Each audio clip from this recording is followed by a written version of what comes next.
You might have already seen this battle if you're a frequent viewer of my streams. This battle occurred not on my last stream, but on the one before that, where I achieved a 36% win rate. And I know what you're thinking 36% is an excellent number if your goal is to achieve Unicum potato status, which I do think I achieved in that stream, just on the basis of that 36% win rate alone. Now, you might say it's more of my team's fault throughout the duration of that stream that I ended up with a 36% win rate, but that can't be true. You don't achieve a number like 36% without making a couple of mistakes yourself along the way. However, in this battle, I don't necessarily think I'm the reason the result is going to end up being what it is. We're going to go on a bit of a rampage in this one. And if you've seen it, you already know the outcome. But if you haven't, I suppose I won't spoil it for you. Now, of course, we're on the estuary map, not the small version, thankfully. Small estuary needs to be immediately removed from the map rotation at higher tiers, but regular estuary is fine. The only thing that could be improved here is this could be a domination mode battle instead of capture the base, but I guess you can't have everything, can you? Anyway, things are off to a bit of a poor start. Now, we spawned in the center, and our initial goal was to push out here toward the eastern flank, but I wonder if maybe I should have made a different move in retrospect, because if you look toward the western flank, you'll see we've got one friendly DD pushing out onto that flank, and he's pushing straight into an enemy DD, which is air spotted by the friendly CV. And then that enemy DD has assistance in the form of a battleship and a cruiser on that flank. So if our DD gets spotted, not only does he have to worry about the enemy DD shooting at him, but also the cruiser and the battleship. Whereas if he spots the enemy DD, he's really the only one that can shoot at it. The rest of our ships are hanging out in the base as if they want to protect it from being captured by the enemy CV's planes. I don't really know what's going on, but I think CVs, their presence in the match, does, to some degree, disincentivize pushing. Now, I say that, but the red team is going to end up pushing very aggressively, while the blue team sort of just sits still. And here we are, sailing across that gap with the goal of reaching the eastern flank. We did get to shoot at the Hipper and deal 26,000 damage to him, but of course A.L. Richelieu is right there. Now A.L. Richelieu, I think his gimmick is mostly to shoot H.E., but you don't want to take the chance of sailing in front of this island, giving broadside to the Richelieu, and then having him discover that AP actually causes citadels. That would be a recipe for disaster. So we got to play it safe, take the long way around the island, and then start heading toward this flank. But of course, we lost the DD on the western flank, and now that flank is clear of any friendly opposition toward the Reds. So that means they're going to be able to push into that flank and acquire map control, potentially surrounding us, and that's not going to be good. Now we're spotted here as we turn this corner because undoubtedly there is an enemy DD out here. In fact, we see his last known position on the mini-map. Our two DDs are headed in his direction, and he is a Jaeger, which, you know, the Jaeger is a very annoying mosquito. It sends a lot of torpedoes that don't do a lot of damage individually, but if you take enough of them, well, you're going to be killed by death by 1,000 cuts, basically. There's our old friend, the Hipper, that we citadeled earlier. Can we finish him off here? No, doesn't look like it. 2 overpens and a ricochet, weirdly enough. Seemed like he was broadside enough that there shouldn't be ricochets, but what are you going to do? Anyway, Hipper, Bismarck too, which is on that flank, and I think another cruiser are pushing in. So we're in a bit of a pickle here. We've got HMS Rodney pushing out in this direction. We've got the Jaeger pushing out in this direction.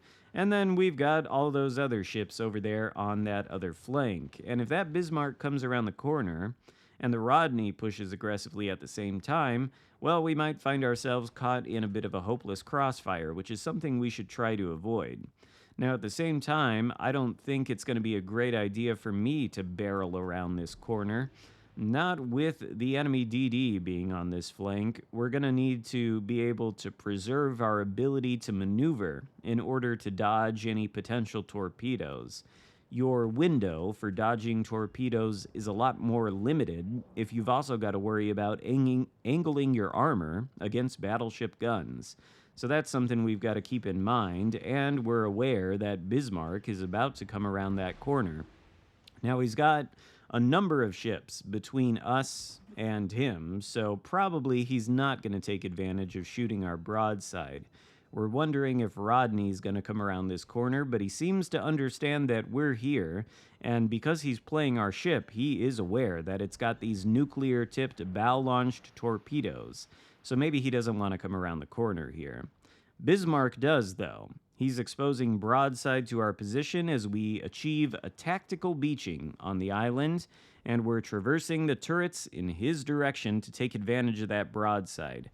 Now, luckily for us, the teammates between us and him are sort of providing a distraction or a punching bag that is taking his eyes away from our broadside. Now, if he looks in this direction, we're angling the broadside, so he shouldn't be able to citadel us. But of course, there's some Jaeger torpedoes. Again, not the end of the world. They only hit for like 7,000. At least that one did. It did cause a flood, though, so we're going to have to use DCP there. And then, shot out against Bismarck. He's still within the range where the Soviet dispersion gimmick on Rodney may actually be effective. Plus, he's the only ship that everybody on my team pretty much can shoot at. So we're all focusing him down, and we can expect him to be the next enemy ship on his way back to port. They've already lost a cruiser, however, we've lost a battleship, 2 cruisers, and a DD. But with this salvo, there is our first kill of the game against Bismarck, and the second enemy ship to sink. We get momentary vision of Jaeger, who maybe has used his torpedo reload booster, I don't know. But are these widespreads? They might be, actually. There's a nice gap here for us to avoid, I think, all of the torpedoes. Well, not all of the torpedoes. There's one that hits the broadside for 5,900, but it's not the end of the world. Meanwhile, HMS Rodney has decided now is the time to make his push. But of course, we're aware of his torpedoes. There it is. We're going to avoid that very easily. Is he aware of our torpedoes? Looks like maybe not. He takes 1 torpedo from our DD, and then he takes our torpedo, which doesn't do as much damage as you'd expect, but, well, Rodney may have 30mm plating on the bow, but you've really got to point that plating straight on. If you angle it like that, you can sort of be cheeked through that armor plating. The Citadel's very accessible. We're able to hit it. Rodney goes down as our second kill of the game, and now we're able to come around this corner, get vision of Sumner, who's on low HP, and thanks to the accuracy of these guns with 5 overpens, that's enough to take down the Sumner for our third kill. And then we've got Baltimore, who I think is presenting broadside to our location. Of course, the Jaeger is still trying to torpedo us from behind. We've now got the CV chiming in with torpedoes from the sky. Baltimore takes some sort of damage from somebody, and ultimately we're able to just finish him off there for our 4th kill of the game. Just under 100,000 damage and a lot of kills right all in succession. However, a bunch of people have gone down on the blue team in the time since then. It's now a scenario of 3v4, or more like 2v3. 2 of the ships are CVs, 1 on each team, and the rest are surface ships. We've got AL Richelieu, who was in the middle of the map earlier, shooting HE, pushing into the cap, and then we've still got that Jaeger to worry about, as well as 1 more enemy destroyer, which unfortunately is Udachi. But there's the enemy Lexington, getting spotted for some reason, and giving broadside to us. Unfortunately, HMS Rodney's AP Alpha is not the most impressive in the game. Even if it were, I don't know if that salvo would have been enough to dev strike the Lexington. As it stands, it's not, but it does net us the high caliber medal, and it prompts Lexington to go behind that island so as to avoid any more damage from these excellent guns. Unfortunately, with him behind there, and our CV being taken out, it just leaves me and the friendly DD, who is being pursued by both the enemy CV, it looks like, and AL Richelieu. Not great. And then we've got to also take into account the position of that Jaeger, who is on the flank we just left, and is probably headed back in this direction. In fact, he is about to reveal himself now. He's going for the YOLO. We haven't seen him yet, but there he is. 2 kilometers away, we're able to proxy spot him, and maybe he's not aware of the Rodney's gimmick. Now, Nelson, of course, it can dev strike destroyers with its guns, but Rodney can dev strike them with torpedoes, and it's always fun. It never gets old. And in fact, Nelson is still my most played ship to this day. It's one of my favorites, in part because of its nuclear HE that can blow up destroyers in one salvo. But I've got to tell you, as much as it is satisfying to shoot enemy DDs with Nelson's HE and dev strike them for like 10,000 damage, it's more satisfying to hit one of these torpedoes on a destroyer that's trying to YOLO you. And I thought, when Rodney was first released, that I probably wouldn't be getting a lot of hits on DDs. However, that hit on the Jaeger is probably like my third or fourth dev strike of a DD with these torpedoes. You would think they'd be wise to the torpedoes at this moment, and that it would be easy for them to avoid just one, but it catches people off guard all the time, and there's few things that are more satisfying than that. Speaking of destroyers and dying to battleships, though, Richelieu seems to have cornered our DD on the map border, spotted him, and taken him out. So it's just me versus the Richelieu and the Udachi, and of course the CV.